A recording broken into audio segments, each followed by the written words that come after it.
Imaginez un instant que chacun de vos jours commence non pas avec une to-do list, mais avec une pensée, une simple pensée. Elle peut sembler banale, anodine, sans conséquence. Pourtant, c'est elle qui trace la direction invisible de votre journée. Ce que vous pensez dès le matin colore votre perception, influence vos émotions et façonne vos actions. Et ce processus se répète jour après jour, jusqu'à devenir une trajectoire de vie.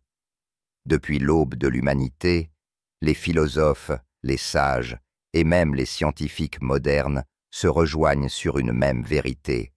Nos pensées ont le pouvoir de créer ou de détruire. Elles ne sont pas de simples réflexions passagères. Elles sont les fondations sur lesquelles repose notre réalité. Si vous pensez que vous êtes incapable, que vous n'y arriverez pas, il y a de fortes chances que cette prophétie s'accomplisse. À l'inverse, si vous cultivez des pensées d'opportunité, de croissance et de confiance, le monde semble soudain s'ouvrir à vous. C'est ce que l'on appelle la loi intérieure de la vie. Vous devenez ce que vous pensez le plus souvent. Cette idée n'est pas nouvelle. Des figures telles que Bouddha, Marc Aurèle, et plus récemment des psychologues comme William James ou Albert Ellis l'ont exprimée à leur manière. Et pourtant, aujourd'hui encore, la majorité des gens vivent comme si leurs pensées étaient des spectateurs passifs, au lieu d'en faire des outils de création consciente. Prenons un exemple concret. Imaginez deux personnes vivant des circonstances similaires. L'une se dit constamment « Je ne suis pas assez bon ». L'autre pense « J'apprends chaque jour ». Les deux vont rencontrer des obstacles, des retards, des critiques. Mais la première s'effondrera à la moindre difficulté, persuadée qu'elle confirme son incompétence. La seconde persistera, convaincue que chaque échec est un tremplin. Leurs pensées, bien plus que leurs capacités initiales, détermineront leur trajectoire. C'est ici que j'aimerais, chers auditeurs, vous demander quelque chose.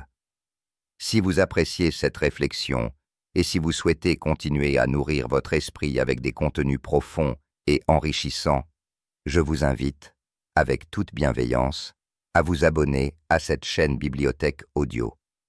Un petit geste de votre part, comme un commentaire, un like ou un abonnement, soutient grandement ce travail et permet à ces idées de toucher plus de cœur et d'esprit. Merci infiniment. Revenons à notre sujet. Ce que vous choisissez de penser n'est pas figé. Vous pouvez décider, à chaque instant, de recadrer une pensée. Cela demande certes de la vigilance, mais c'est une pratique qui transforme l'existence. Vous n'êtes pas obligé de croire tout ce que votre esprit raconte. Une pensée n'est pas une vérité. Elle est une impulsion mentale, souvent influencée par vos conditionnements, vos expériences passées et votre environnement. En devenant observateur de vos pensées, vous commencez à reprendre le pouvoir. Un autre aspect essentiel, c'est la répétition. Ce que vous pensez régulièrement devient une croyance. Et une croyance, une fois ancrée, agit comme un filtre. Elle influence ce que vous remarquez, ce que vous attendez, et même ce que vous tolérez. C'est pourquoi il est si important de cultiver des pensées constructives. Non pas des pensées magiques ou naïves, mais des pensées enracinées dans une volonté d'évolution. Certains diront « Je ne peux pas contrôler mes pensées, elles viennent toutes seules ». C'est vrai, dans une certaine mesure. Vous ne contrôlez pas toujours la première pensée, mais vous pouvez choisir de ne pas l'entretenir. Vous pouvez décider de ne pas la nourrir, de ne pas lui offrir un siège en première ligne. Chaque pensée est comme un visiteur.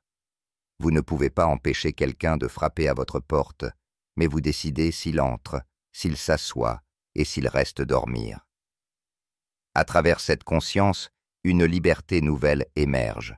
Vous commencez à choisir des pensées qui vous portent, qui vous soutiennent. Et plus vous les choisissez, plus elles deviennent naturelles. C'est le mécanisme même du changement intérieur. Il ne se fait pas en une nuit, mais à travers des choix répétés, chaque jour, parfois même chaque heure. Penser mieux, ce n'est pas penser positivement à tout prix, c'est penser avec responsabilité. Cela signifie reconnaître l'impact de vos pensées sur votre humeur, votre comportement et vos relations. Cela signifie aussi oser remettre en question les narrations intérieures qui vous limitent. Un outil puissant dans ce travail est l'écriture.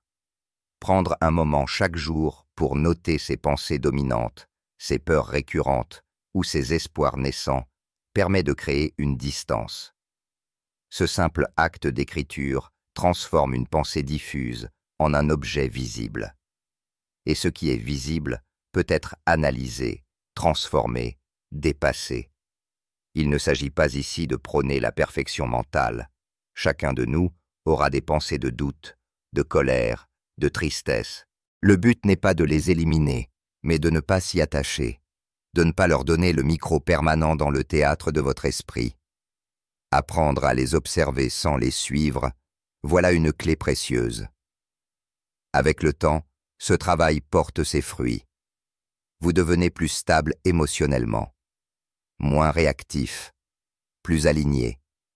Votre mental cesse d'être un tyran et devient un allié. Et cela se ressent dans votre manière d'agir, de parler et même d'aimer. Votre vie extérieure commence alors à refléter cette transformation intérieure. Finalement, cette vérité simple mais puissante reste inchangée. Vous devenez ce que vous pensez. Pas en un jour, pas en une semaine, mais inévitablement, sur la durée. Vos pensées sont les graines.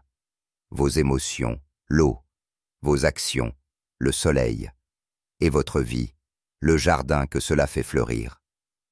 Nous avançons dans la vie, souvent sans nous rendre compte que les idées les plus puissantes que nous portons ne sont pas celles que nous proclamons à voix haute, mais celles que nous murmurons en silence à l'intérieur de nous-mêmes. Ces croyances, parfois anciennes, parfois héritées, parfois construites à travers la douleur ou l'échec, façonnent en profondeur notre façon de percevoir le monde et de nous percevoir nous-mêmes. Une croyance, c'est plus qu'une pensée répétée. C'est une conviction enracinée, souvent invisible, qui agit comme une lentille à travers laquelle nous filtrons la réalité. Deux personnes peuvent vivre une même situation, mais réagir de manière totalement opposée, simplement parce que leurs croyances de base sont différentes. Là où l'une verra une opportunité, l'autre percevra un risque. Là où l'une entendra un conseil, l'autre croira subir une critique. Et tout cela ne dépend pas des faits, mais du filtre. Beaucoup de nos croyances nous ont été inculquées dès l'enfance. Tu n'es pas assez. Tu dois mériter l'amour. L'argent est mauvais. Les émotions sont une faiblesse. Ces phrases, entendues parfois des milliers de fois, se sont transformées en vérités personnelles. Non pas parce qu'elles sont objectives, mais parce qu'elles ont été intégrées sans remise en question. Le vrai piège des croyances limitantes, c'est qu'elles agissent dans l'ombre. Elles ne crient pas, elles murmurent. Elles se glissent dans nos décisions, dans nos relations, dans notre façon de parler à nous-mêmes. Elles disent « ce n'est pas pour toi, tu vas échouer encore, tu n'en es pas digne ». Et parce qu'elles sont familières, on finit par les confondre avec la réalité. Mais voici la clé. Une croyance n'est pas une vérité, c'est une construction mentale. Et tout ce qui a été construit peut être déconstruit. La première étape consiste à prendre conscience de ses croyances. Cela demande de l'honnêteté, du courage et parfois un regard extérieur. Il s'agit de poser la question « Quelles idées sur moi-même ou sur le monde ai-je acceptées sans les remettre en cause ?» Un bon exercice consiste à observer vos réactions fortes. La colère, la peur, la honte. Ces émotions sont souvent le signe qu'une croyance profonde a été activée. Si quelqu'un vous ignore et que vous ressentez un rejet disproportionné, peut-être que la croyance sous-jacente est « Je ne vaux rien si l'on ne me remarque pas ». Si vous hésitez à saisir une opportunité, la voix intérieure pourrait dire « Je ne mérite pas de réussir ». Et oui, ces signaux sont précieux. Ils sont les portes d'entrée vers vos structures internes. Remettre en question une croyance ne veut pas dire s'en débarrasser du jour au lendemain. Cela implique de la regarder en face, de l'interroger, de comprendre d'où elle vient. Parfois, il faut revisiter des souvenirs douloureux, des paroles marquantes, des expériences de rejet ou d'échec. Mais ce travail n'est pas une faiblesse, c'est une libération. Une fois identifiées, ces croyances peuvent être remplacées, pas par des affirmations creuses, mais par des convictions plus saines, plus réalistes, plus nourrissantes. Dire simplement « je suis capable » ne suffit pas si au fond vous n'y croyez pas, mais construire cette croyance pas à pas, à travers des actions concrètes, des réussites, des erreurs surmontées, permet de créer un nouveau socle intérieur. C'est un processus progressif. Certains jours, l'ancienne croyance reviendra frapper à votre porte. Elle cherchera à vous séduire par son confort, sa familiarité. Mais chaque fois que vous choisissez de ne pas l'écouter, vous affaiblissez son emprise. Et chaque fois que vous choisissez une pensée différente, un acte différent, vous renforcez une nouvelle croyance. Ce travail intérieur influence tout. Votre manière d'aimer, de travailler, de rêver. Une personne convaincue de ne pas mériter le bonheur sabote souvent ses relations. Une autre, persuadée que le succès est synonyme de solitude, repoussera inconsciemment les opportunités. Ces comportements ne sont pas irrationnels. Ils sont logiques si l'on comprend les croyances qui les soutiennent. Et c'est là que réside votre pouvoir. Vous n'êtes pas obligé de vivre avec les croyances héritées. Vous avez le droit de réécrire votre carte intérieure, de décider que la confiance est possible, que vous pouvez être aimé tel que vous êtes, que l'échec n'est pas une fin, mais un chapitre, que vous pouvez réussir sans trahir vos valeurs. Ce ne sont pas des illusions, ce sont des choix mentaux. Chaque être humain est un champ de possibilités, mais ces possibilités ne s'activent que si les croyances le permettent. Imaginez un avion avec des réservoirs pleins, des moteurs puissants, mais une ancre invisible qui l'empêche de décoller. C'est ainsi que beaucoup vivent, prêts, capables, mais retenus par une croyance enfouie. Lever cette ancre demande un effort, mais cela change tout. Lorsque vous commencez à vivre à partir de croyances choisies consciemment, votre regard sur le monde change. Vous devenez moins réactif, plus stable. Vous cessez de vivre en pilote automatique et reprenez les commandes. Vos décisions deviennent plus alignées, vos relations plus authentiques, votre énergie plus constante. Ce voyage n'a pas de destination finale. Il ne s'agit pas d'arriver à un point où l'on n'a plus aucune croyance limitante. Il s'agit d'un chemin, d'une vigilance, d'une présence à soi. À chaque étape, de nouvelles croyances émergent, certaines utiles, d'autres moins. Mais avec la conscience acquise, vous apprenez à faire le tri, à choisir ce qui vous sert, à abandonner ce qui vous enferme. Et c'est ainsi que l'on se transforme, non par magie, mais par lucidité, non par force, mais par compréhension.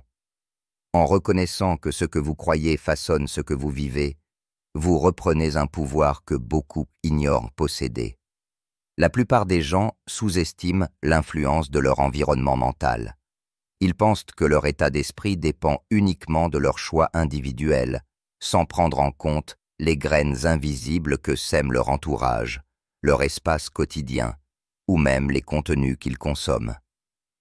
Pourtant, tout comme un jardin, votre esprit fleurit ou s'étiole en fonction de ce que vous y plantez et de ce que vous laissez y pousser par négligence. Prenez un moment pour réfléchir à ce qui alimente votre esprit chaque jour. Les conversations que vous avez, les images que vous voyez, les nouvelles que vous lisez, les voix que vous écoutez, les réseaux sociaux que vous consultez. Tout cela pénètre dans votre conscience et y laisse une trace. Et à force d'expositions répétées, cela forme des associations, des attentes, des états d'âme. Ainsi, Même sans vous en rendre compte, vous pouvez vous retrouver dans un état d'anxiété ou de démotivation, simplement parce que votre environnement mental est saturé de bruit, de drame ou de négativité. L'environnement mental est bien plus que les idées que vous entretenez. Il est aussi constitué des personnes que vous fréquentez. Comme le disait Jim Rohn, vous êtes la moyenne des 5 personnes que vous côtoyez le plus. Oui. Ce principe est souvent caricaturé, mais il contient une vérité profonde. Les attitudes, les croyances et les humeurs des autres finissent par colorer les vôtres. Si vous êtes entouré de personnes cyniques, votre espoir en sera affaibli. Si vous fréquentez des gens qui se plaignent constamment, votre esprit adoptera cette posture. À l'inverse, si vous passez du temps avec des personnes ambitieuses, calmes ou bienveillantes, vous commencerez à absorber ces énergies. Ce n'est pas une question de jugement, mais de responsabilité. Vous avez le droit de choisir ce que vous laissez entrer dans votre esprit. Il ne s'agit pas de fuir la réalité ou de vivre dans une bulle, mais de créer un espace intérieur propice à votre épanouissement. Comme un jardinier, vous devez arracher les mauvaises herbes, planter des graines saines et protéger vos fleurs naissantes des intempéries. Cela passe par des choix simples, mais puissants. Choisir de limiter le temps passé devant des écrans toxiques, remplacer 1 heure de télévision par un podcast nourrissant. Dire non à une conversation vide pour dire oui à un moment de silence. Prendre 5 minutes chaque matin pour lire une phrase inspirante ou écouter une musique qui élève l'âme. Ces petits choix, répétés, modifient le climat de votre monde intérieur. Il est aussi essentiel de créer un espace physique qui reflète cette intention. Votre environnement externe influence directement votre état interne. Un bureau encombré crée un esprit agité. Une chambre sombre et froide invite au repli. Inversement, un espace aéré, propre, décoré avec goût, même modestement, peut devenir un sanctuaire. Vous n'avez pas besoin de luxe, seulement de conscience. Allumer une bougie, placer une plante, ouvrir une fenêtre, éteindre les notifications. Autant d'actes symboliques qui disent à votre esprit « Ici, tu peux respirer ». Mais parfois, l'environnement mental le plus toxique, ce n'est pas l'extérieur, c'est la voix intérieure, cette voix critique, sarcastique, exigeante, qui vous rappelle vos erreurs, qui doute de vos choix, qui vous murmure que vous êtes en retard, insuffisant, dépassé. Cette voix s'est souvent construite avec le temps, nourrie par les jugements reçus, les traumatismes vécus, les échecs mal digérés, et elle peut devenir une autorité tyrannique si on ne la remet pas en cause. Heureusement, cette voix n'est pas vous. Elle est un écho, un résidu, une habitude mentale. Vous avez le droit de la confronter, de lui répondre, de lui dire « Merci pour ta présence, mais je choisis une autre narration. » Vous pouvez installer une voix plus douce, plus lucide, plus encourageante. Pas une voix qui nie vos défauts, mais une voix qui croit en votre potentiel. Une voix qui dit « Tu as le droit d'essayer, tu as le droit d'apprendre, tu as le droit d'échouer sans t'effondrer. » Créer un environnement mental sain, c'est donc un acte quotidien de vigilance et de bienveillance. Ce n'est pas une posture passive, mais un engagement. Cela demande de prendre soin de ce que vous laissez entrer, mais aussi de ce que vous choisissez de cultiver. Cela implique de devenir le gardien de votre propre esprit et de ne plus confier ce rôle aux autres ou au hasard.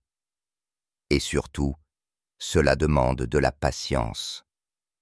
Aucun jardin ne fleurit en une nuit. Il faut du temps pour voir les résultats, pour ressentir l'apaisement, pour observer les changements d'attitude. Mais chaque geste compte, chaque décision d'écouter un contenu inspirant plutôt qu'un défilé de catastrophes. chaque choix de s'entourer de personnes qui vous élèvent au lieu de vous écraser, chaque moment où vous décidez de parler à vous-même avec respect. Tout cela s'additionne. En cultivant cet environnement mental, vous créez une base solide pour vos projets, vos relations, votre sérénité. Vous ne pouvez pas toujours contrôler ce qui vous arrive, mais vous pouvez créer un lieu intérieur où vous vous sentez en sécurité, et ce lieu devient votre ancrage, votre force, votre refuge. Il n'est jamais trop tard pour commencer. Même si votre jardin intérieur a été négligé pendant des années, même s'il est envahi de mauvaises herbes, il est toujours possible de reprendre les outils, de retourner la terre et de planter à nouveau. C'est votre esprit, votre espace, votre responsabilité et votre pouvoir. Au cœur de chaque décision que nous prenons, de chaque peur que nous ressentons, de chaque action que nous entreprenons, il y a une racine profonde et souvent invisible.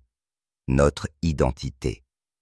Ce que vous croyez être, consciemment ou inconsciemment, dicte presque tout ce que vous faites. Et pourtant, bien peu prennent le temps d'examiner, de remettre en question, ou même de choisir leur identité avec intention. L'identité n'est pas figée. Elle n'est pas un code génétique ou un destin écrit d'avance. Elle est une construction vivante, façonnée par les expériences, les récits familiaux, les mots que l'on a entendus 1000 fois, les succès que l'on a connus, mais aussi les échecs que l'on a mal digérés. C'est une histoire que vous vous racontez à vous-même, jour après jour. Et comme toute histoire, elle peut être modifiée, réécrite, enrichie. La plupart des gens pensent qu'ils agissent selon leur volonté, mais en réalité, ils agissent selon leur image intérieure. Un fumeur qui veut arrêter mais qui se dit toujours « je suis un fumeur qui essaye d'arrêter » échouera souvent. Tandis que celui qui affirme « je ne suis plus un fumeur » amorce un changement de posture identitaire. Le comportement suit l'identité, pas l'inverse. C'est pourquoi tant de tentatives de changement échouent. On essaye de modifier nos habitudes, nos routines, nos réactions, sans toucher à la source. Mais si votre identité profonde vous dit que vous êtes paresseux, pas fait pour ça, trop vieux ou pas assez intelligent, alors tout progrès semblera artificiel, temporaire, voire illégitime. Vous reviendrez toujours à votre point de départ, comme un élastique qui vous ramène en arrière. Changer d'identité ne signifie pas devenir quelqu'un d'autre. Cela signifie découvrir et adopter une version plus fidèle, plus entière, plus alignée de soi. Cela demande de l'observation, d'écouter les mots que vous utilisez pour vous décrire, de repérer les étiquettes que vous portez inconsciemment. Je suis nul en maths, je suis timide, je ne suis pas sportif, je suis toujours en retard. Ces phrases, dites en plaisantant ou en soupirant, sont autant de manifestations de l'identité que vous avez intégrée. Et il est crucial de comprendre que chaque répétition renforce cette identité. Chaque fois que vous dites « je suis comme ça », vous renforcez les fondations d'un personnage que vous incarnez peut-être depuis l'enfance, mais qui n'est plus nécessairement adapté à la vie que vous voulez créer. Prenons l'exemple d'une personne qui veut devenir plus disciplinée. Si elle continue à se définir comme quelqu'un de dispersé, elle agira toujours selon cette perception. Mais si elle commence à dire « je suis en train de devenir quelqu'un de structuré », son cerveau cherchera des preuves de cette nouvelle identité. Et plus elle agira en cohérence avec cette image, plus elle s'y croira et plus elle l'incarnera. Ce processus fonctionne dans les deux sens. Une identité négative s'auto-entretient, mais une identité choisie et positive aussi. Vous pouvez commencer à vous dire « Je suis une personne qui termine ce qu'elle commence. Je suis quelqu'un qui apprend de ses erreurs. Je suis une personne digne de respect. » Ces affirmations ne sont pas de la magie, ce sont des points d'ancrage, des graines, et avec le temps, elles deviennent des racines. Mais attention, il ne suffit pas de répéter des phrases positives. Il faut les incarner, c'est-à-dire agir comme si elles étaient déjà vraies, même timidement, même maladroitement. C'est l'action qui alimente la croyance. Et plus vous agissez en accord avec une nouvelle identité, plus elle devient naturelle. Il est également important de se rappeler que l'identité n'est pas un masque. Ce n'est pas une façade qu'on affiche pour plaire ou se protéger. Une identité choisie ne nie pas vos failles. Elle les intègre. Elle dit « Je ne suis pas parfait, mais je suis en évolution ». C'est une posture intérieure qui allie humilité et engagement. Ce travail d'identité est d'autant plus puissant qu'il s'inscrit dans la durée. Chaque petite victoire devient une preuve. Chaque échec devient une leçon. Chaque choix devient un témoignage silencieux de la personne que vous êtes en train de devenir. Et peu à peu, votre environnement change, vos relations changent, vos rêves prennent forme, non pas parce que le monde a changé, mais parce que vous l'abordez différemment. Il est également utile de s'inspirer des identités qui vous attirent, pas pour les copier, mais pour comprendre ce qu'elles évoquent en vous. Si vous admirez la discipline d'un écrivain, la compassion d'un médecin ou la sérénité d'un moine, ce n'est pas un hasard. Ces qualités résonnent avec quelque chose de latent en vous. Elles révèlent des aspects de votre propre identité que vous êtes prête à éveiller. Ce travail n'est pas linéaire. Il y aura des retours en arrière, des jours de doute, des tentations de replonger dans les vieux schémas. Mais même dans ces moments-là, vous avez le choix. Le choix de ne pas croire tout ce que vous ressentez. Le choix de rester fidèle à l'histoire que vous avez décidé de raconter. Le choix de continuer à construire, même lorsque les fondations tremblent. Et peut-être que la plus grande transformation vient lorsque vous cessez de vous définir par ce que vous avez vécu et que vous commencez à vous définir par ce que vous êtes en train de créer. Quand votre passé devient un chapitre et non une condamnation. Quand votre identité devient fluide, vivante, inspirée.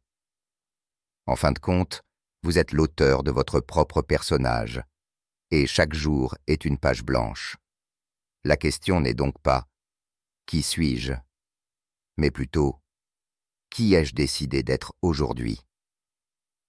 L'une des grandes illusions de notre époque est de croire que les émotions sont des obstacles, des faiblesses ou des ennemis intérieurs à vaincre. Pourtant, les émotions ne sont ni bonnes ni mauvaises. Elles sont des messagères. Elles transportent des informations précieuses sur notre rapport au monde, aux autres et à nous-mêmes.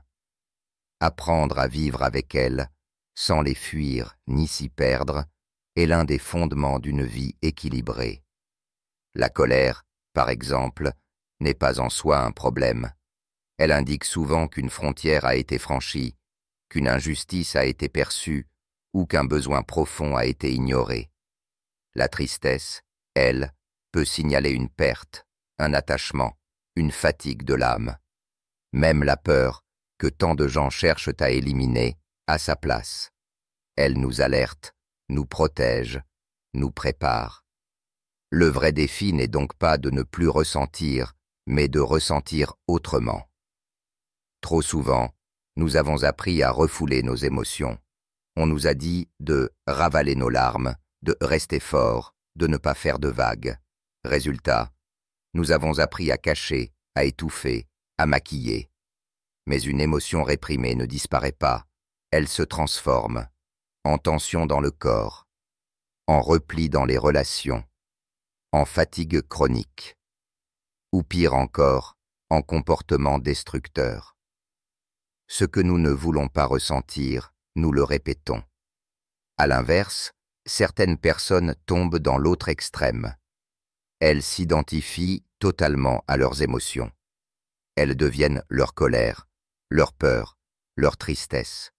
Chaque émotion devient une identité, une vérité absolue. Et dans cet état, toute lucidité disparaît. On dit alors des choses qu'on regrette. On prend des décisions qu'on n'aurait jamais prises au calme. On détruit ce qu'on aime, simplement parce qu'on n'a pas appris à observer avant d'agir. La voie du milieu, c'est la conscience émotionnelle. C'est cette capacité à dire « je ressens cela et je l'observe ».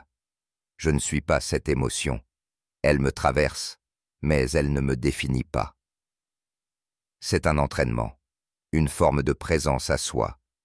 Il ne s'agit pas de tout comprendre immédiatement, mais d'accueillir ce qui vient, sans jugement, avec douceur. Il existe des outils pour cela. Le souffle, d'abord. La respiration consciente est un pont entre le corps et l'esprit. Lorsque vous sentez une vague émotionnelle arriver, prenez une respiration lente et profonde. Cela ne résout pas tout, mais cela crée un espace. Un petit espace entre le stimulus et la réponse. Et dans cet espace, vous retrouvez votre pouvoir de choix. L'écriture est un autre outil précieux. Poser ses émotions sur le papier, sans filtre, permet de les clarifier, de les canaliser. Ce n'est pas pour les analyser ou les corriger, mais pour les déposer. Parfois, écrire une page suffit à désamorcer une tempête intérieure. Ce qui était confus devient lisible. Ce qui était diffus devient localisé. Et cela seul apaise. Le mouvement du corps est aussi une forme d'intelligence émotionnelle. Le stress, la peur, la colère s'accumulent souvent dans le corps. Danser, marcher, faire du sport, même simplement s'étirer, permet à l'émotion de circuler au lieu de stagner. Une émotion a besoin de mouvement, de respiration, d'un canal. Sans cela, elle devient tension. Mais au-delà des outils, c'est la posture intérieure qui compte, celle de l'écoute, de l'humilité, de la patience.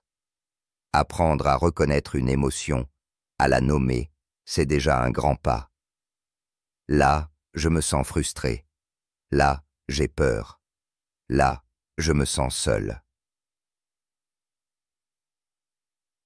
Ce langage intérieur crée un lien avec soi-même. Et ce lien est le socle de la maturité émotionnelle. Il est aussi important de comprendre que nos émotions ne viennent pas toujours du présent. Parfois, elles sont des résonances du passé. Une remarque anodine peut réveiller une vieille blessure. Un silence peut raviver un sentiment d'abandon. Une situation neutre peut déclencher une angoisse profonde. Dans ces moments-là, il est essentiel de ne pas se juger, mais d'apprendre à distinguer. Est-ce que je réagis à ce qui se passe ici, maintenant, ou à quelque chose de plus ancien qui ressurgit? Cette capacité à faire la part des choses s'appelle la régulation émotionnelle. Elle ne nie pas l'émotion, mais elle l'accompagne. Elle permet de rester adulte dans la tempête, de parler au lieu de crier, de respirer au lieu de fuir, de s'asseoir avec soi-même au lieu de se fuir dans la distraction. Les émotions ont aussi une dimension collective. Dans une société où tout va vite, où l'on valorise la performance et l'image, il devient difficile d'avoir un espace pour dire « je ne vais pas bien ». Pourtant, c'est humain, normal, nécessaire. Créer des espaces de parole, des amitiés sincères, des moments de vulnérabilité partagée est un acte de résistance intérieure. Et c'est souvent dans ces espaces que l'on guérit. Enfin, il ne faut pas oublier que les émotions ne sont pas seulement douloureuses. Elles sont aussi lumineuses. La joie, l'émerveillement, la gratitude, l'amour. Ces émotions sont des forces vitales. Les cultiver consciemment, les savourer, les partager, fait partie de l'équilibre. Elles ne sont pas des récompenses à attendre un jour, mais des états à inviter dès maintenant. Apprendre à vivre avec ses émotions, c'est donc apprendre à vivre tout court, avec ses hauts et ses bas, avec ses nuances, avec son humanité. Ce n'est pas un chemin parfait, mais un chemin vrai. Et plus vous avancez, plus vous devenez solide sans être dur, sensible sans être fragile, vivant sans être submergé. Nous parlons tous, chaque jour, des milliers de mots. Mais parmi tous ces mots, ceux que nous nous disons à nous-mêmes sont les plus puissants. Non pas parce qu'ils sont plus justes, ni plus intelligents, mais parce qu'ils résonnent dans le silence. Le dialogue intérieur, cette voix constante dans votre esprit, façonne votre manière de percevoir le monde, d'interpréter vos expériences et surtout, de vous percevoir vous-même. Le langage intérieur n'est pas toujours verbal. Il peut se manifester par des pensées fugaces, des soupirs intérieurs, des jugements rapides, des automatismes mentaux. Il est si omniprésent qu'on finit par le confondre avec sa propre identité. Et pourtant, ce langage n'est qu'une construction, influencée par l'éducation, la culture, les traumatismes, les modèles que vous avez vus, les mots qu'on vous a adressés dans l'enfance. Il est ancien, mais il n'est pas figé. Prenez un instant pour observer la manière dont vous vous parlez lorsque vous commettez une erreur. Est-ce avec douceur, avec humour, avec compréhension, ou bien avec sévérité, impatience, voire mépris? Cette voix qui dit « tu es nul, tu n'apprends jamais, tu n'y arriveras pas », elle ne vous motive pas, elle vous diminue, elle n'est pas votre allié. Elle est l'écho d'un passé qui n'a pas été soigné. Et ce qui est le plus frappant, c'est que nous nous parlons souvent de manière bien plus dure que nous ne parlerions à un ami. Imaginez un ami qui vient vous dire qu'il a échoué à un examen. Lui diriez-vous « Tu es vraiment stupide, tu ne réussiras jamais ». Non, évidemment. Vous seriez compatissant, encourageant, réaliste, mais doux. Alors pourquoi ne pas adopter cette posture envers vous-même? Le langage intérieur est une habitude. Et comme toute habitude, elle peut être modifiée. Cela ne se fait pas en un jour, mais cela commence par la prise de conscience. Remarquez les phrases que vous vous répétez le plus souvent. Sont-elles utiles? Sont-elles vraies? Sont-elles justes? Si quelqu'un d'extérieur les disait à haute voix, les accepteriez-vous? Si la réponse est non, alors peut-être est-il temps de réviser ce dialogue. Il ne s'agit pas de se mentir. Se dire « je suis le meilleur » quand on doute profondément de soi ne crée qu'un décalage douloureux. Il s'agit plutôt d'installer un langage de progrès, de bienveillance active. Au lieu de dire « je suis nul », dire « je suis en train d'apprendre ». Au lieu de dire « je ne vaux rien », dire « je traverse un moment difficile ». Ce changement subtil de vocabulaire produit, avec le temps, un changement profond d'identité. Les neurosciences confirment que les mots activent des circuits précis dans le cerveau. Une parole dure déclenche les zones liées à la menace, au stress, à la peur.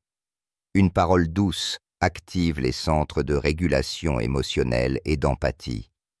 Cela signifie que vous pouvez biologiquement apaiser votre système nerveux par les mots que vous choisissez de penser et de prononcer.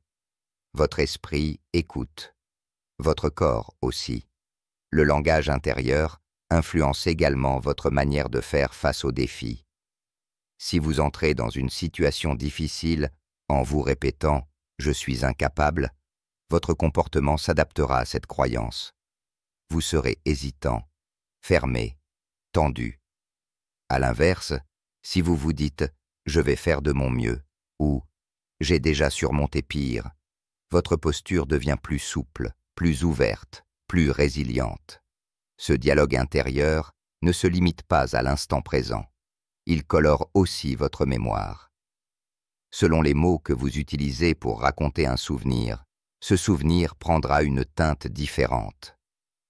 Dire « cet entretien ait été un échec total » n'a pas le même effet que dire « c'était un entretien difficile, mais j'ai appris ce que je peux améliorer ». Le souvenir reste, mais son poids change, et avec lui, la manière dont vous aborderez la prochaine expérience. Vous pouvez entraîner votre langage intérieur comme un muscle. Cela demande de l'attention, de la répétition et parfois de l'aide extérieure. Lire des textes inspirants, écrire chaque jour 3 phrases positives sur vous-même, pratiquer la gratitude en fin de journée. Ce sont autant d'exercices simples mais puissants pour remodeler ce que vous vous dites, et donc ce que vous ressentez. Mais plus profondément encore, le langage intérieur est le reflet de votre rapport à vous-même. Apprendre à se parler avec respect, c'est apprendre à s'aimer d'une manière adulte. Ce n'est pas de l'égoïsme, ni de l'orgueil. C'est la base de toute relation saine, y compris avec les autres. Car celui qui se juge en permanence jugera les autres. Celui qui se traite mal inconsciemment tolérera d'être maltraité. Un mot peut sauver. Un mot peut blesser. Et parfois, le mot qui change tout n'a pas besoin d'être spectaculaire. Il peut être aussi simple que « c'est difficile, mais je tiens bon » ou « ce n'est pas parfait, mais c'est un pas » ou encore « je ne suis pas seul ». En apprenant à surveiller, à adoucir, à clarifier votre langage intérieur, vous ouvrez la porte à un changement profond. Vous commencez à habiter votre propre esprit comme un lieu sûr et non comme un tribunal. Vous cessez d'être votre propre bourreau et vous devenez votre propre soutien. Et dans cette nouvelle posture, la vie devient moins un combat et plus une exploration. Car en définitive, les mots que vous vous adressez sont les fondations de votre monde intérieur. Ils construisent ou détruisent. Ils enferment ou libèrent. Ils figent ou transforment. À vous de choisir quel monde vous voulez habiter et quel discours vous voulez y faire résonner. Dans un monde saturé de stimulation, de notifications, d'urgences simulées et de distractions constantes, la concentration est devenue une forme de résistance. Ce n'est plus simplement une qualité souhaitable, c'est une nécessité. Celui qui parvient à concentrer son esprit dans le tumulte contemporain possède un avantage immense, non seulement pour produire, mais surtout pour vivre pleinement. La concentration, ce n'est pas seulement l'acte de fixer son attention sur une tâche. C'est la capacité de dire non à tout ce qui n'est pas essentiel. C'est un art de la présence, un engagement envers l'instant. Être concentré, c'est dire « Ici, maintenant, je choisis ce qui mérite mon énergie mentale ». Ce choix est fondamental, car là où va votre attention, votre énergie suit. Et là où vous mettez votre énergie, vous créez de la réalité. La plupart des gens pensent manquer de temps, mais en vérité, ils manquent surtout de direction mentale. Leur attention est éparpillée entre 1000 sollicitations, messages, réseaux sociaux, pensées parasites, soucis futurs. Résultat, une fatigue cognitive constante, une impression de chaos et souvent une perte de sens. Ce n'est pas la quantité d'heures qui compte, mais la qualité de présence durant ces heures. Réapprendre à se concentrer, c'est réapprendre à choisir. Choisir une tâche à la fois. Choisir un moment pour respirer. Choisir de ne pas répondre immédiatement à tout. Choisir de s'immerger plutôt que de survoler. Et ces choix, bien qu'ils paraissent simples, sont profondément transformatifs. La concentration repose sur 3 piliers: l'intention, la déconnexion et l'entraînement. L'intention d'abord. Avant de vous lancer dans une tâche, demandez-vous: pourquoi est-ce important? Quelle valeur cela a pour moi? Sans intention claire, l'esprit divague. Il cherche la voie de moindre résistance. Il fuit vers le plaisir immédiat. Une intention bien posée agit comme une boussole. Elle vous rappelle pourquoi vous êtes là. Elle vous recentre. La déconnexion, ensuite. Vous ne pouvez pas rester concentré dans un environnement qui sollicite votre attention toutes les 5 minutes. Cela signifie apprendre à créer des espaces protégés, couper les notifications, Mettre son téléphone dans une autre pièce. Fermer les onglets inutiles. Prévenir son entourage que l'on entre dans un temps de concentration. Ces gestes simples créent un sanctuaire mental. Ils permettent à votre esprit de s'installer, de s'approfondir. Enfin, l'entraînement. La concentration n'est pas un don inné, c'est un muscle. Et comme tout muscle, il se renforce avec l'exercice. Commencez par des sessions courtes, 10, 15, 25 minutes de concentration totale, suivies d'une courte pause. C'est le principe de la méthode Pomodoro. Progressivement, vous augmentez la durée. Vous apprenez à repérer les moments de fuite mentale, à revenir au centre sans vous juger. Ce n'est pas grave de perdre le fil. Ce qui compte, c'est de le retrouver. La concentration n'est pas une tension. Ce n'est pas une crispation mentale. C'est une immersion détendue, une forme de calme actif. Lorsque vous êtes vraiment concentré, vous sentez que le temps s'étire, que votre pensée devient plus claire, que vos gestes sont plus précis. Ce moment, rare mais accessible, s'appelle le flow. C'est un état où l'on oublie de se surveiller, où l'on agit avec naturel et efficacité, où l'on se sent pleinement vivant. Mais pour accéder au flow, il faut d'abord apprendre à rester. Rester même lorsque l'ennui se présente. Rester même lorsque l'envie de tout abandonner se fait sentir. Rester jusqu'à ce que l'esprit cesse de résister et commence à s'ouvrir. C'est dans cette persévérance tranquille que naît la profondeur. La concentration a aussi une dimension existentielle. Ce sur quoi vous vous concentrez finit par définir votre vie. Si votre attention est constamment tournée vers le négatif, les problèmes, les comparaisons, vous cultivez un champ de tension. Si, au contraire, vous apprenez à porter attention à ce qui fonctionne, à ce qui vous élève, à ce qui vous inspire, vous créez un terrain fertile pour la joie et la clarté. Cela ne veut pas dire fuir la réalité ou ignorer les difficultés. Cela signifie choisir votre angle d'observation, orienter votre regard, décider à chaque instant de ce que vous nourrissez, car tout ce à quoi vous prêtez attention grandit. C'est une loi simple, mais implacable. Un esprit concentré est aussi un esprit plus libre, moins soumis aux manipulations, moins vulnérable aux distractions commerciales ou émotionnelles, plus capable de discerner, de créer, de comprendre.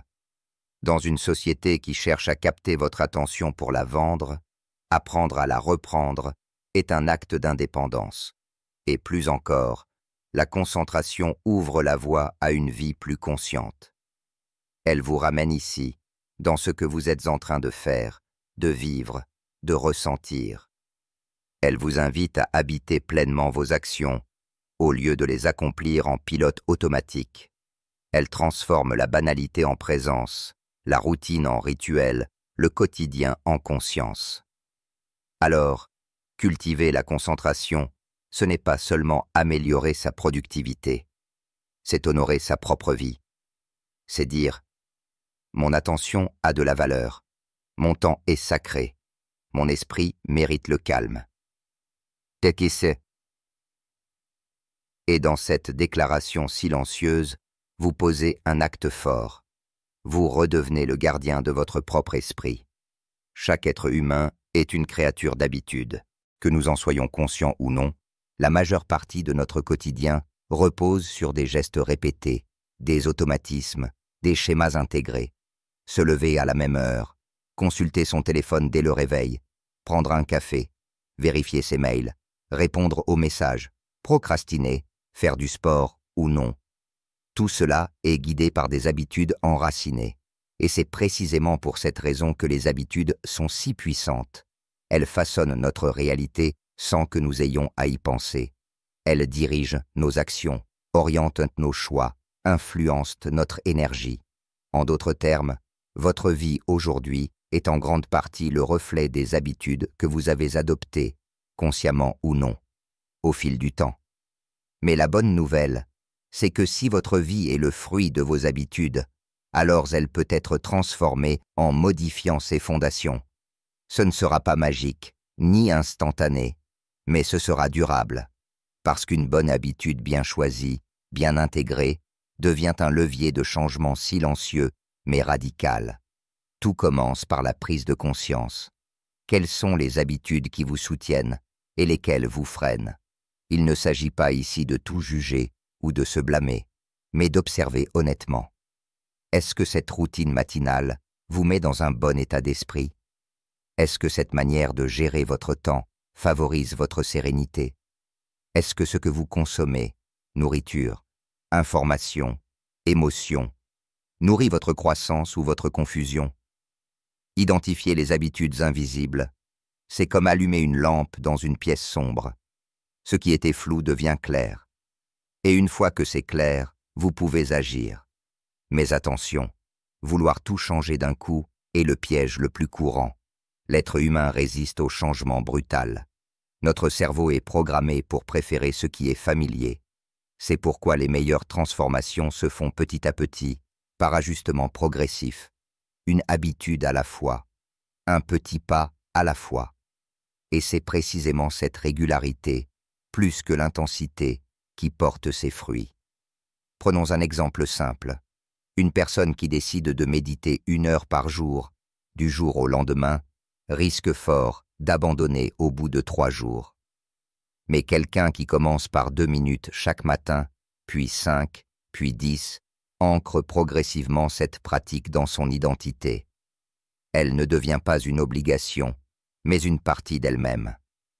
Les neurosciences confirment que les habitudes se forment par la répétition dans des circuits neuronaux précis. Chaque fois que vous répétez un comportement, vous renforcez une connexion dans votre cerveau.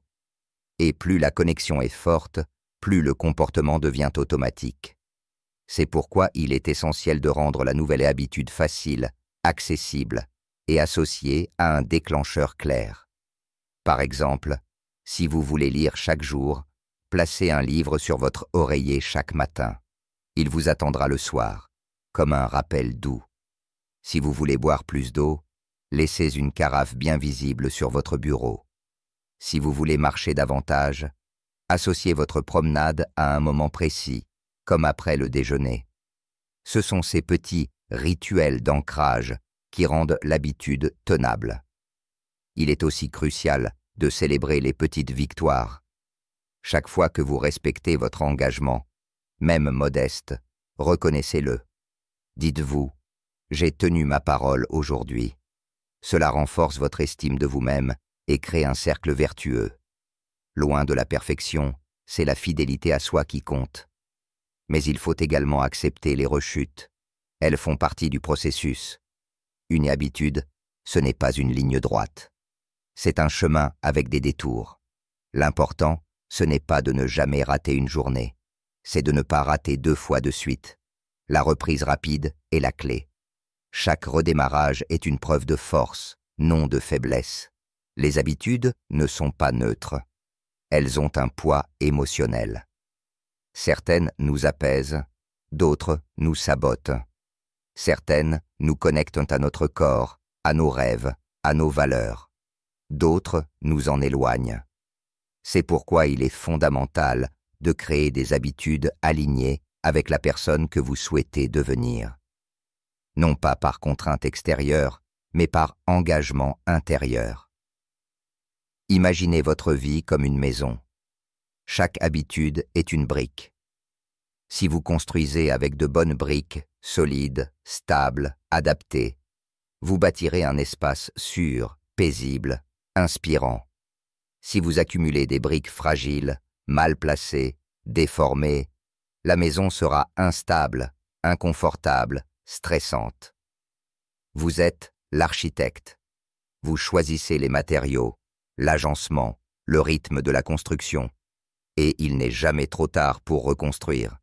Même si vous avez passé des années avec des habitudes qui vous tirent vers le bas, rien ne vous empêche de poser une nouvelle brique aujourd'hui. Un changement minuscule mais conscient, un pas dans la bonne direction. Ce sont ces gestes modestes qui, cumulés, changent une trajectoire entière. Enfin, n'oubliez pas que vos habitudes influencent aussi votre entourage.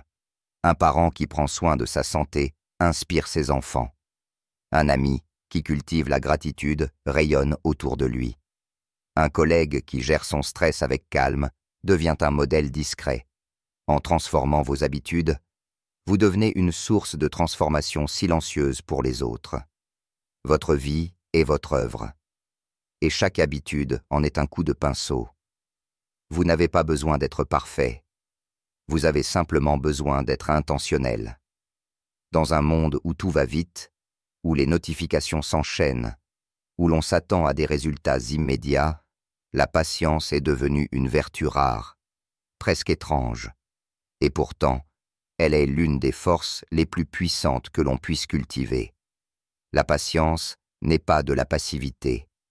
Ce n'est pas l'absence d'action, ni une simple résignation. C'est une posture intérieure, un engagement discret envers le long terme, un choix de maturité face à l'impatience ambiante. Être patient, ce n'est pas attendre sans rien faire. C'est avancer avec lucidité, même quand le fruit n'est pas encore visible. C'est planter sans exiger que la graine donne un arbre le lendemain.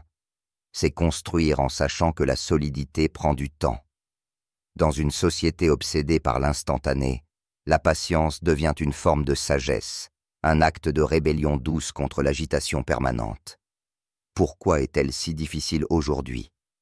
Parce que tout dans notre environnement nous pousse à vouloir vite, à tout prix. Livraison en un jour, réponse en quelques secondes, gratification immédiate à travers les écrans. On s'habitue à croire que toute chose doit arriver au rythme de nos désirs. Mais la vie réelle, elle, a ses propres cycles. Les transformations profondes, les apprentissages solides, les relations durables, tout cela demande du temps. La patience est la compagne de la croissance. Regardez un arbre. Il ne se presse pas. Il pousse en silence, lentement, selon les saisons. Il ne force pas le vent. Il l'écoute. Il ne résiste pas à la pluie. Il l'absorbe. Et pourtant, un jour, il devient refuge, ombre, nourriture. Il tient debout parce qu'il a pris son temps. Il est stable parce qu'il a accepté la lenteur de ses racines. Dans votre vie, c'est pareil. Que vous appreniez une nouvelle compétence, que vous guérissiez d'une blessure, que vous construisiez un projet ou que vous cherchiez votre voie, la patience est essentielle. Elle vous empêche de jeter l'éponge trop tôt. Elle vous protège des comparaisons toxiques. Elle vous rappelle que chaque chose vient à son rythme et que précipiter n'est pas avancer. Il y a une grande paix dans la patience. Non pas une paix molle, mais une paix forte. Celle de savoir que vous faites ce qu'il faut, même si le monde ne le voit pas encore. Celle de continuer, pas après pas, sans fanfare ni feu d'artifice. Cette paix-là vous ancre. Elle vous donne de l'endurance, de la clarté, du recul. Elle vous permet de tenir quand d'autres abandonnent. Mais la patience, cela s'apprend. Et cela commence souvent par l'acceptation de l'inconfort. Car oui, attendre peut être frustrant. Travailler dur sans résultat visible peut sembler ingrat. Voir d'autres avancer plus vite peut piquer. Mais ces moments sont des tremplins. Ils vous enseignent la constance. Ils vous forcent à puiser plus profondément. Ils vous révèlent à vous-même. Une manière simple de cultiver la patience, c'est de changer votre rapport au temps. Arrêtez de penser en jours ou en semaines. Pensez en saison, en cycle, en maturité. Demandez-vous non pas combien de temps cela va encore prendre, mais plutôt qui suis-je en train de devenir à travers ce processus? Cette question transforme l'attente en chemin. Elle donne du sens à la durée. Il est aussi précieux de s'inspirer de la nature. Rien ne pousse toute l'année. Il y a des phases de repos, de latence, d'obscurité. Et pourtant, ce sont elles qui préparent l'éclosion. De même, vos périodes de doute, de fatigue, de stagnation apparente ne sont pas vides. Elles sont gestation. Elles sont structure invisible. Elles préparent votre prochaine avancée. Cela ne veut pas dire qu'il faut tout accepter sans agir. La patience n'exclut pas l'engagement. Au contraire, elle le renforce, mais elle vous libère de l'attente crispée. Elle vous apprend à agir sans dépendre des résultats immédiats, à semer sans obsession, à faire confiance au processus. Il est utile, dans les moments de découragement, de se rappeler les progrès déjà accomplis. Trop souvent, l'impatience naît de l'oubli. On oublie d'où l'on vient. On oublie les peurs qu'on a déjà dépassées, les étapes qu'on a franchies, les batailles qu'on a gagnées en silence. Revoir ce chemin, même imparfait, même sinueux, redonne foi. Cela montre que vous avancez, même si ce n'est pas au rythme espéré. La patience, c'est aussi un acte d'amour envers soi. C'est se dire « j'ai le droit d'évoluer à mon rythme ». C'est refuser les injonctions extérieures. C'est respecter son propre tempo. Dans un monde qui vous pousse à aller toujours plus vite, la lenteur consciente est un acte de liberté. Et enfin, la patience vous enseigne l'humilité. Elle vous rappelle que vous ne contrôlez pas tout, que certains fruits ne viennent pas quand vous le décidez.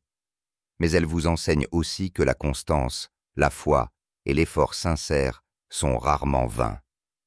Tôt ou tard, ce que vous construisez en silence portera ses fruits. Dans une époque où tout semble crier, les écrans, les réseaux, les obligations, les opinions, le silence devient un luxe. Mais plus encore, il devient une nécessité. Car c'est dans le silence que l'on s'entend. C'est dans l'absence de bruit que l'on commence à percevoir ce qui, en nous, demande à être écouté depuis longtemps. Le silence ne se réduit pas à l'absence de son. C'est un espace, un intervalle entre deux pensées, un souffle entre deux phrases, une suspension entre deux décisions. Et dans cet intervalle, un monde s'ouvre, un monde que beaucoup fuient inconsciemment, car il révèle ce que l'agitation masque, la vérité intérieure. Pourquoi tant de gens redoutent-ils le silence? Parce qu'il met à nu. Il enlève les filtres. Il fait remonter ce qui a été refoulé. Les doutes, les regrets, les blessures, les rêves oubliés, tout cela émerge lorsque plus rien ne vient les couvrir. Mais c'est précisément pour cela que le silence est guérisseur. Il ne nie pas, il révèle. Il ne juge pas, il expose. Dans le silence, l'esprit s'apaise, mais aussi se clarifie. On croit souvent qu'il faut du bruit pour réfléchir, alors qu'en réalité, la pensée profonde naît dans le calme. C'est dans le silence que les idées mûrissent, que les décisions s'affinent, que les émotions s'intègrent. C'est là que l'on entend sa propre voix, non plus brouillée par les échos extérieurs, mais pure, directe, essentielle. Intégrer le silence dans sa vie, c'est créer des oasis dans le désert du quotidien. Ce peut être 5 minutes le matin, avant que le monde ne se réveille. Ce peut être une promenade sans téléphone, un repas sans écran, un moment assis sans rien faire. Ce ne sont pas des pertes de temps, mais des gains d'être. Des instants où vous redevenez sujet et non objet. Le silence peut aussi être partagé. Il existe une forme de présence profonde qui naît lorsque deux êtres se taisent ensemble, sans gêne, sans besoin de combler. C'est dans ce silence partagé que l'on sent parfois la véritable intimité, là où les mots ne suffisent plus, mais où la simple existence conjointe suffit. Mais le silence peut aussi être intérieur.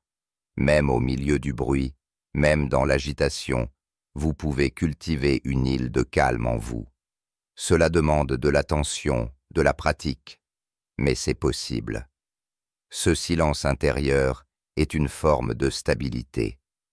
Il vous permet de ne pas réagir à tout, de ne pas être emporté par chaque émotion, chaque impulsion.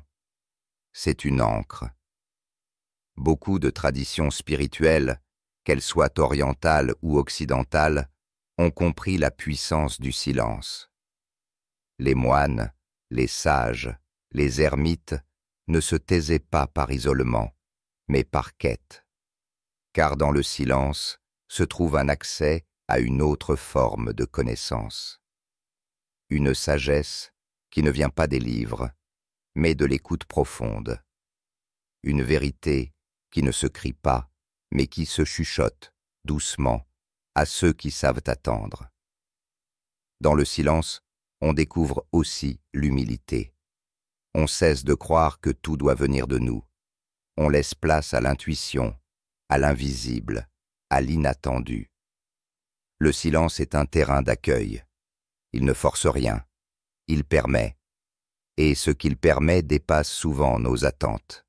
Mais pour cela, il faut apprivoiser l'inconfort initial.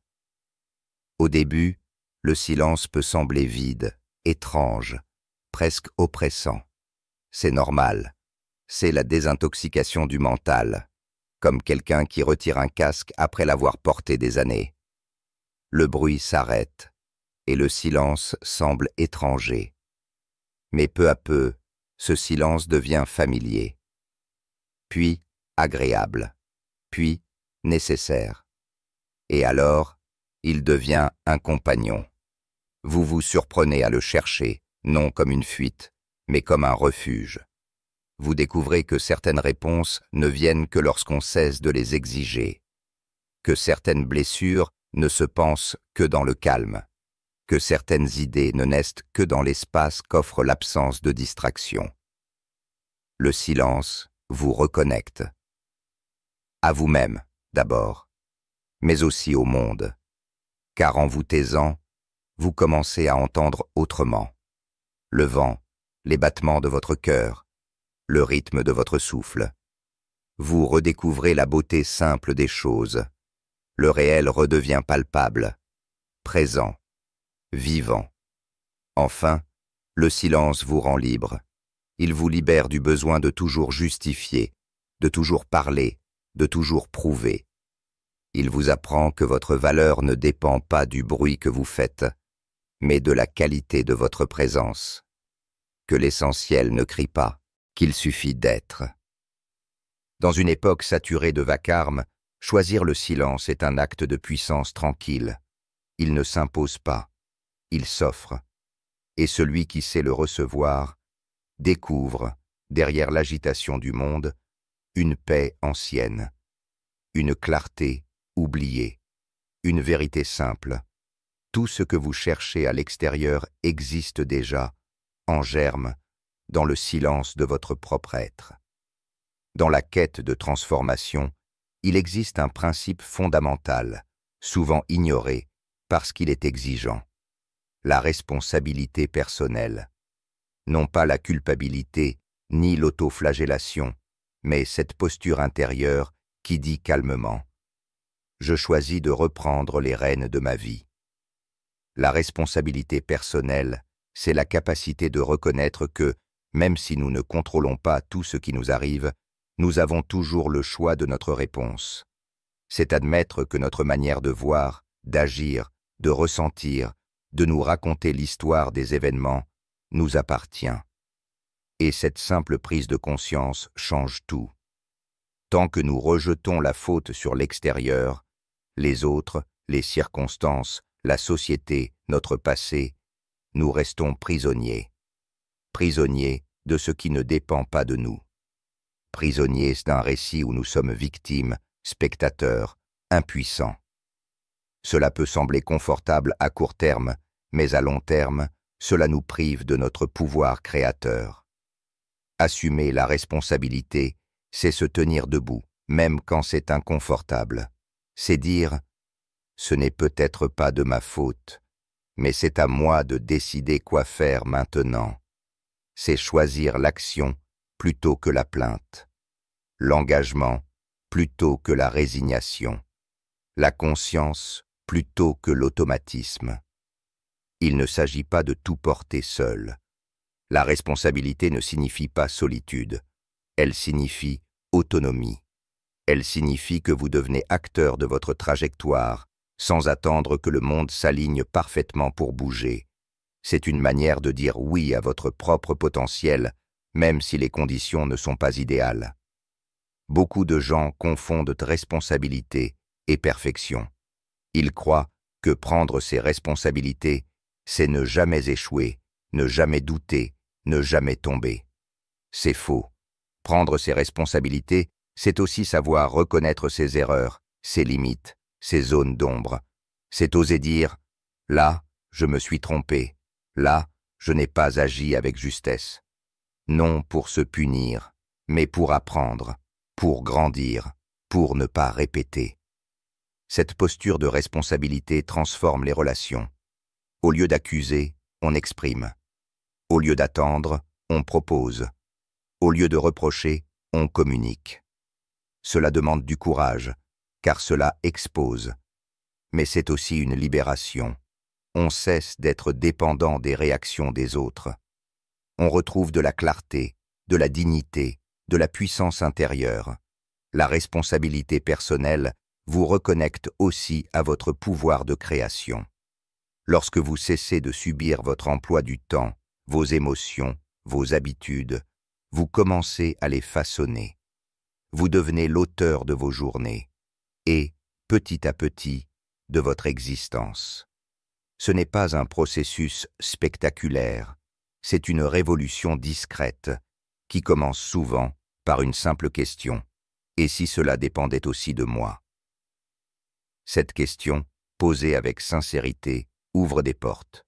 Elle vous oblige à sortir de l'attente, à abandonner les excuses, à quitter les rôles appris. Elle vous invite à une responsabilité joyeuse, créative, vivante. Celle qui dit « Je ne suis peut-être pas responsable de tout, mais je suis capable de faire quelque chose maintenant. »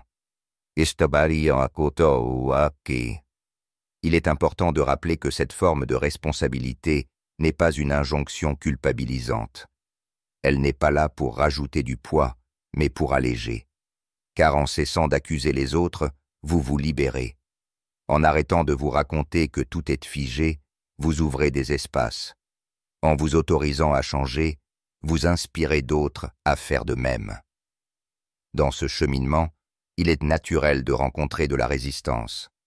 L'ego n'aime pas reconnaître ses parts d'ombre. Le mental préfère souvent les justifications.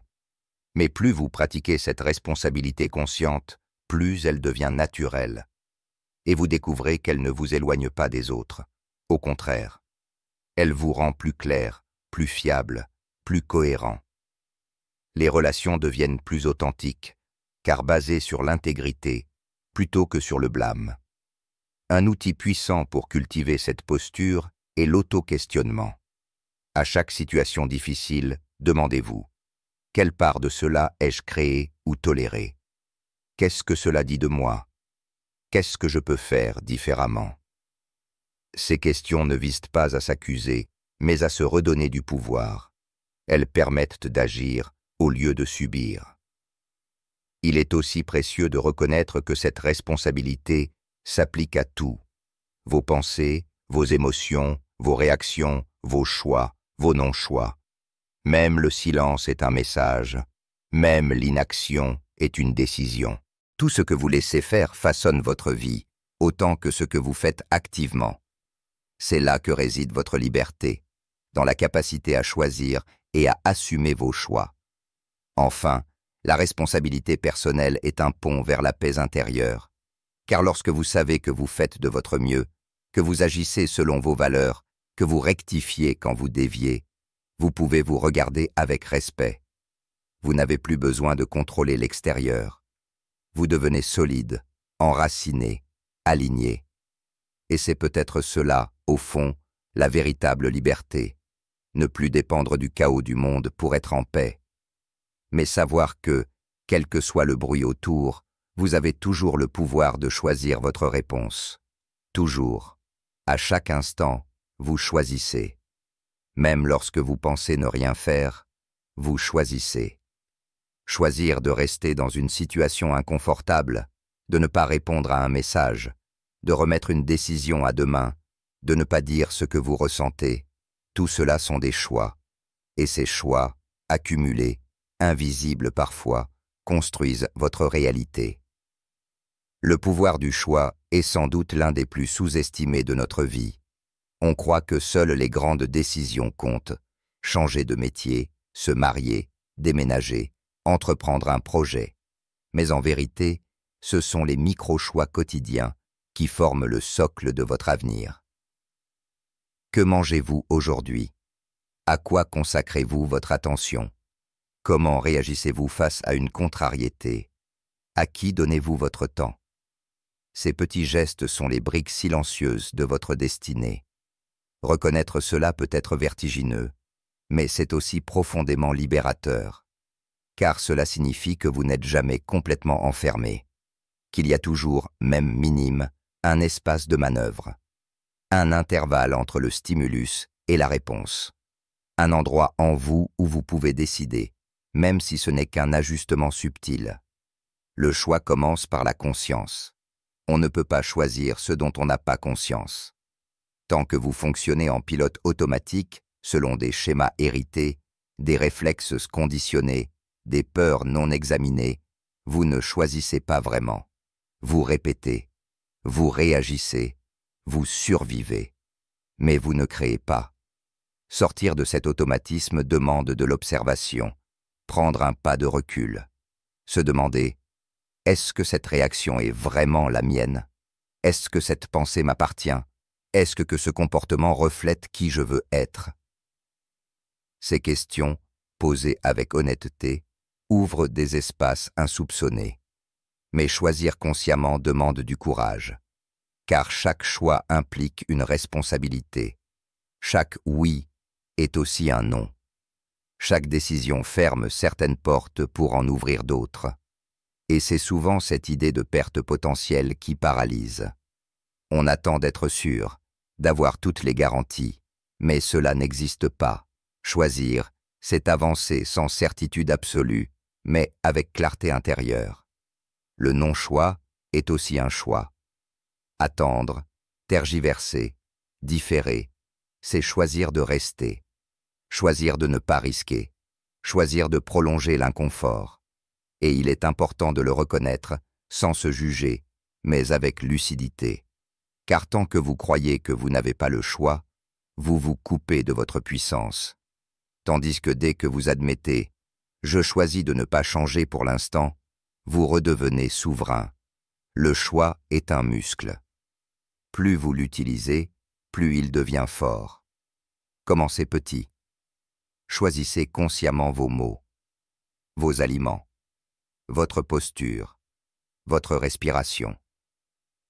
Chaque micro-décision consciente vous ancre davantage dans votre pouvoir, et ce pouvoir s'amplifie. Vous commencez à ressentir que vous êtes co-créateur de votre quotidien. Non pas tout-puissant, mais participant actif. Il est aussi essentiel de ne pas confondre choix et contrôle absolu. Vous ne pouvez pas tout maîtriser. Mais vous pouvez toujours choisir votre position intérieure, votre regard, votre interprétation, votre prochaine action. Et cela suffit souvent à transformer une situation. Dans les moments de confusion, posez-vous cette question simple. Quel est le choix le plus aligné avec mes valeurs? Ou encore, quel choix m'ouvre et lequel me referme? Le corps sait, l'intuition murmure, et souvent, ce qui fait peur est précisément ce qui appelle le plus fort. Non parce qu'il est dangereux, mais parce qu'il est vivant. Choisir, ce n'est pas toujours choisir ce qui est facile. C'est choisir ce qui est vrai, ce qui vous rapproche de votre centre, ce qui vous rend fier de vous, même en silence, ce qui vous permet de vous regarder dans le miroir avec honnêteté. Il y aura des erreurs, bien sûr, des détours, des décisions que vous regretterez peut-être, mais même là, vous pouvez rechoisir, corriger, apprendre. Le pouvoir du choix n'est jamais perdu. Il dort parfois, mais il ne meurt pas. Et chaque nouvelle journée est une nouvelle chance d'exercer ce pouvoir. Choisir, c'est aussi affirmer. C'est dire oui à ce qui vous appelle et dire non à ce qui ne vous nourrit plus. C'est sortir de la peur de déplaire, du besoin de justifier. C'est tracer votre propre ligne, même si elle tremble au début. Et plus vous choisissez avec fidélité à vous-même, plus vous devenez solide, paisible, authentique. Au fond, La vie est une succession de bifurcations, et vous êtes celui ou celle qui tient le volant. Même si la route est inconnue, même si le brouillard est épais, même si vous ne voyez que quelques mètres devant, ce qui compte, c'est la direction, et chaque petit choix vous y ramène. Alors, posez-vous cette question. Quel est le choix que je repousse depuis trop longtemps, et si je faisais confiance à ce que je ressens, plutôt qu'à ce que je redoute? Peut-être qu'un simple pas suffit pour ouvrir un monde. Chaque personne vit selon un certain niveau de standard, qu'elle en ait conscience ou non. Ces standards ne sont pas forcément exprimés à voix haute. Ils ne sont pas toujours écrits. Et pourtant, ils agissent en silence, comme une ligne de base invisible qui détermine ce que vous acceptez, ce que vous poursuivez, ce que vous attendez de la vie et de vous-même. Vos standards influencent vos relations, votre santé, votre travail, vos finances, votre façon de parler, de vous habiller, de penser. Ils forment une sorte de seuil psychologique intérieur. Lorsque la réalité descend en dessous de ce seuil, vous ressentez un malaise, une tension, un inconfort. Et souvent, c'est là que le changement commence. Prenons un exemple. Imaginez quelqu'un dont le standard est de toujours arriver à l'heure. Il ne se pose pas la question, il l'incarne. S'il est en retard une fois, il ressent une dissonance immédiate, car cela entre en conflit avec ce qu'il considère comme normal. À l'inverse, une personne pour qui être en retard est habituel n'y verra aucun problème, non parce que l'une est meilleure que l'autre, mais parce que leurs standards sont différents. Vos standards déterminent ce que vous tolérez, et ce que vous tolérez façonne votre vie. Si vous tolérez l'irrespect, vous vivrez entouré de comportements irrespectueux. Si vous tolérez la médiocrité dans vos efforts, vous récolterez des résultats tièdes.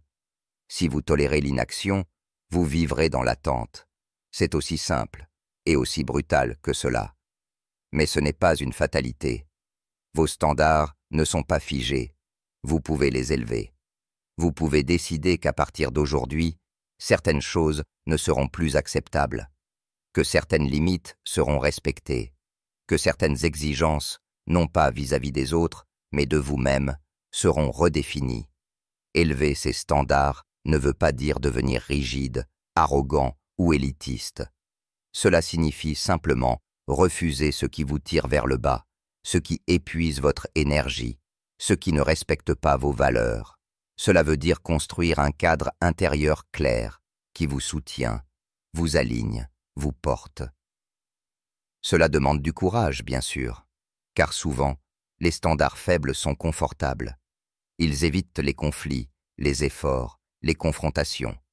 Mais ils ont un prix, le sentiment diffus de passer à côté de soi, de vivre en dessous de son potentiel, de se trahir un peu, chaque jour.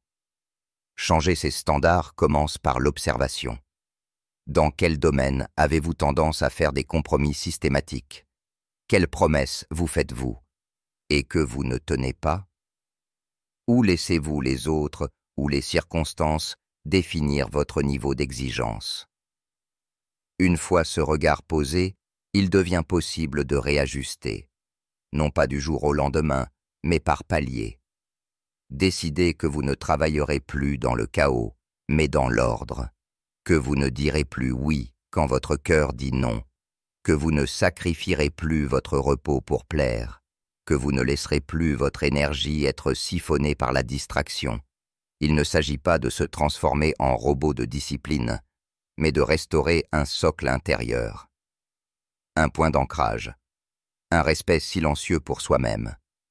Et ce respect devient contagieux. Les autres le sentent, ils s'ajustent, et ceux qui ne le peuvent pas s'éloignent. Car vos standards sont aussi un filtre. Ils attirent ce qui vous ressemble. Ils repoussent ce qui ne vous correspond plus. Cela demande parfois de faire le deuil de certaines habitudes, de certaines relations, de certaines versions anciennes de soi-même. Mais ce deuil est une libération.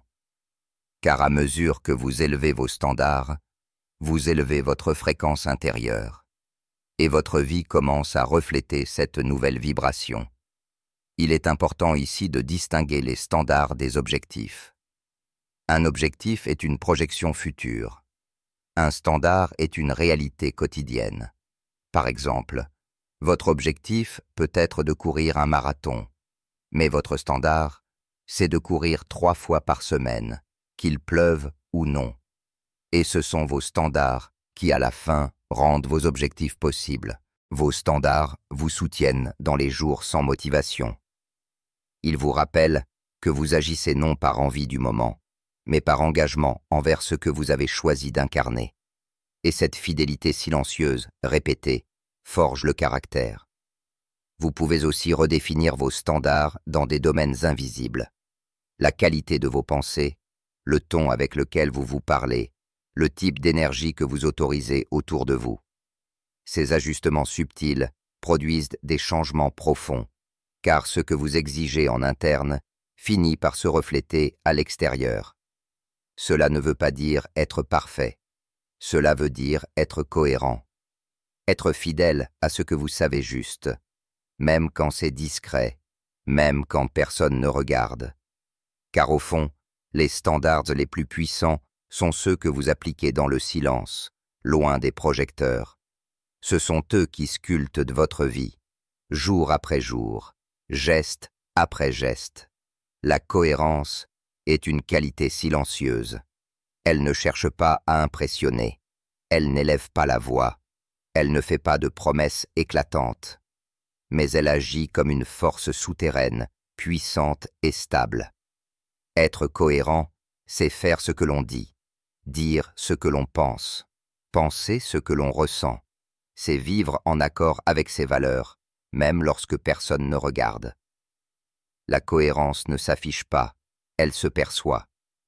Dans l'attitude, dans le regard, dans la manière d'agir au quotidien, elle inspire confiance, car elle reflète une vérité intérieure. On sait où vous êtes, qui vous êtes, ce que l'on peut attendre de vous. Il n'y a pas de dissonance, pas de décalage entre le masque et le visage. Mais cette cohérence, aussi précieuse soit-elle, est souvent mise à mal. Par peur de déplaire, par pression sociale, par fatigue, par inconscience. On dit oui alors qu'on pense non. On sourit alors qu'on est blessé. On s'engage sans être aligné. Et peu à peu, on se déconnecte de soi-même. Une fissure intérieure apparaît, minuscule d'abord, mais qui grandit si elle n'est pas reconnue. Vivre en cohérence, ce n'est pas être parfait, c'est oser être vrai. C'est accepter que ce que je ressens est légitime, que ce que je pense a de la valeur, que mes besoins comptent, et que mes actes sont l'expression visible de mon intériorité. Cette posture demande du courage, car elle implique d'oser dire non, d'oser poser des limites, d'oser choisir un chemin moins populaire mais plus juste. Elle demande aussi de la clarté, car pour être cohérent, encore faut-il savoir avec quoi on veut l'être. Quelles sont vos valeurs, vos priorités, vos vérités non négociables? Ce sont ces repères qui vous permettent de rester centré, même lorsque le monde extérieur vous pousse à vous éparpiller. La cohérence commence souvent par des gestes simples. Être ponctuel quand on valorise le respect, écouter quand on prône la bienveillance, tenir ses engagements, même petits, ne pas parler dans le dos, ne pas trahir ses propres principes pour un avantage passager. Ce sont ces détails du quotidien qui, cumulés, créent une vie alignée. Mais elle s'étend aussi à des sphères plus subtiles. Vos pensées. Car être cohérent, c'est aussi remarquer lorsque vous nourrissez des pensées contraires à ce que vous voulez construire. Lorsque vous rêvez d'amour, mais que vous entretenez des idées de méfiance. Lorsque vous aspirez à l'abondance, mais que vous pensez en termes de manque. Cette forme de cohérence intérieure demande de la vigilance, une honnêteté face à soi-même, un désir de se réaligner sans se juger. Il est tout à fait humain d'être parfois en décalage, de dire une chose et d'en faire une autre, de promettre et d'oublier. L'objectif n'est pas de devenir mécanique, mais de réduire cet écart autant que possible, et de le reconnaître quand il apparaît. S'excuser, ajuster, réparer, recommencer. C'est cela aussi, la cohérence. La capacité à revenir à soi. Elle est profondément liée à la confiance en soi. Plus vous êtes cohérent, plus vous vous sentez solide. Vous n'avez pas besoin de contrôler l'image que vous donnez. Vous incarnez simplement ce que vous êtes. Et cela crée un ancrage, une paix, une puissance tranquille. Les doutes diminuent. Les conflits intérieurs s'apaisent. Vous marchez dans une seule direction, au lieu d'être tiraillé entre plusieurs forces. La cohérence crée également des relations plus saines. Quand vous êtes aligné, les autres le sentent. Ils savent à quoi s'attendre. Il y a moins de malentendus, moins de jeux, moins de tensions. Et si une incompatibilité apparaît, elle est vue plus vite, assumée plus vite, traitée avec clarté. La cohérence ne garantit pas l'harmonie avec tous, mais elle garantit l'authenticité partout. Et dans le monde professionnel, elle devient une boussole. Les leaders les plus respectés ne sont pas ceux qui parlent le plus fort, mais ceux qui incarnent ce qu'ils prêchent. Ceux qui ne demandent pas aux autres ce qu'ils ne s'imposent pas à eux-mêmes. Ceux dont les décisions reflètent leurs valeurs, même lorsque c'est difficile. Mais il faut aussi accepter que la cohérence évolue. Ce qui était juste pour vous il y a 10 ans ne l'est peut-être plus aujourd'hui. Et ce qui vous fait vibrer aujourd'hui ne sera peut-être plus aligné demain. Être cohérent, ce n'est pas rester figé. C'est rester fidèle à sa vérité du moment, tout en acceptant qu'elle peut changer. C'est savoir se réinventer sans se trahir. Enfin, la cohérence est un chemin de retour vers soi. Plus vous vous alignez, plus vous vous simplifiez.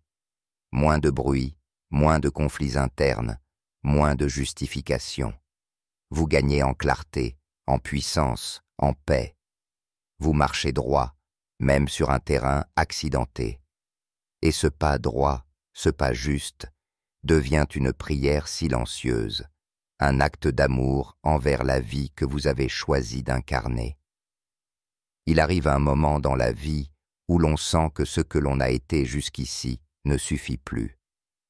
Non pas parce qu'on l'a mal vécu, ni parce qu'il faut tout rejeter, mais simplement parce qu'une autre version de soi cherche à émerger. Quelque chose de plus profond, de plus aligné, de plus vivant. Et ce moment-là, s'il est accueilli, peut devenir le point de départ d'une réinvention. Se réinventer, ce n'est pas devenir quelqu'un d'autre. Ce n'est pas renier ce que l'on a été. C'est oser élargir le cadre, ouvrir une nouvelle fenêtre dans la maison intérieure. Se réinventer, c'est accepter que vous n'êtes pas figé, que vous n'êtes pas une identité statique, mais un être en devenir, une œuvre vivante, en constante évolution. Beaucoup redoutent ce processus, car il implique une forme de rupture. Il bouscule les habitudes, les certitudes, les repères. Il oblige à remettre en question ce qui semblait solide. Mais en réalité, se réinventer ne détruit rien de vrai. Cela ne fait que dépoussiérer, élaguer, clarifier, et faire place à une version de soi plus ajustée à l'élan du moment. Il n'y a pas d'âge pour se réinventer, ni de conditions idéales. Certains changent de cap à 25 ans, d'autres à 60, certains dans le silence d'une nuit d'insomnie, d'autres au détour d'un deuil, d'un échec, d'un voyage. Le moment n'est jamais prévu, mais il se reconnaît à cette sensation particulière, une pression douce mais insistante venant de l'intérieur. Comme une invitation, comme un appel. Le processus peut être lent ou soudain. Il peut passer par des gestes extérieurs visibles, changement de métier, de lieu, de relation, ou rester plus discret, plus intime. Parfois, il s'agit simplement de penser autrement, d'aimer autrement, de rêver autrement. Ce sont ces micro-glissements qui, accumulés, mènent à une nouvelle version de soi. Mais pour se réinventer pleinement, il faut d'abord se réconcilier avec ce que l'on a été. Car tant que vous rejetez vos anciennes versions, vous portez en vous du conflit. Vous ne pouvez pas avancer librement en traînant des chaînes de honte ou de regret. Il faut regarder avec tendresse celui ou celle que vous avez été. Reconnaître que vous avez fait du mieux que vous pouviez, avec les outils, les croyances, les blessures de l'époque. Ce regard bienveillant crée de l'espace. Et dans cet espace, vous pouvez commencer à redéfinir. Qui voulez-vous devenir? Comment voulez-vous penser, agir, aimer, créer, vivre? Ces questions ne cherchent pas des réponses définitives, mais des directions. Elles servent de boussole, pas de destination. Elles vous remettent en mouvement. Se réinventer demande aussi de renoncer à certains regards extérieurs, car ceux qui vous ont toujours connu d'une certaine manière peuvent être déroutés. Ils peuvent projeter sur vous leur peur du changement, leur besoin de stabilité, leur propre inertie. Ce n'est pas une malveillance, c'est humain. Mais il est essentiel de ne pas laisser ces projections définir vos limites. Vous n'avez pas besoin d'être compris pour être fidèle à vous-même. Parfois, il faut avancer seul un temps, avant que le monde ne comprenne. Parfois, il faut oser marcher en silence, sans validation immédiate. Mais dans ce silence, vous sentirez une liberté nouvelle, celle d'être en accord avec votre élan, même s'il est encore flou. La réinvention est aussi un acte de responsabilité.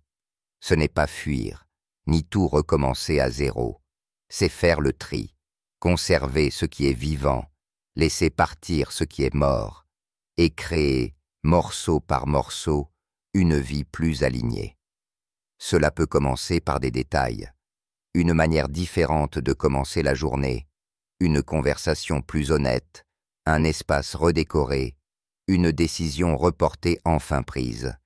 Il est crucial, dans ce processus, de se laisser du temps.